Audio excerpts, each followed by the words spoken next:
satu orang lagi atas nama Puasini, RT 4 Dusun Gedono, Desa Ngadu, Kecamatan. Hingga Senin 18 Agustus 2025, korban tewas akibat kebakaran sumur minyak di Duku Gendono, Desa Gandu, Kecamatan Bogorejo, Kabupaten Blora, Jawa Tengah bertambah menjadi 3 orang. Sumur minyak adalah lubang bor yang dibuat ke dalam tanah untuk mengekstraksi minyak bumi dan gas alam dari reservoir bawah permukaan. Sumur ini bisa berada di daratan atau onshore maupun di laut atau offshore. Blora dikenal sebagai daerah yang kaya akan sumber daya alam, terutama minyak bumi dan kayu jati. Kota ini juga memiliki sejarah panjang dan budaya yang khas. Saat ini petugas gabungan masih berupaya memadamkan api. Sementara itu, Kasih-Humas Polres Blora AKP Gembong Widodo mengatakan saat ini jajaran kepolisian masih mendalami penyebab kebakaran tersebut. Berdasarkan video beredar, lokasi kebakaran juga tampak tak jauh dari pemukiman warga. Kendati demikian, AKP Gembong belum bisa memberikan keterangan lebih lanjut.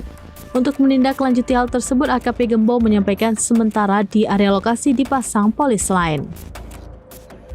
Kebakaran semburan gas di Dusun Gendono, Desa Gandu, Kecamatan Bogorejo, Kabupaten Blora. Untuk update kondisinya sudah mulai berkurang semburannya.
Download Tribun X sekarang, menghadirkan lokal menjadi Indonesia.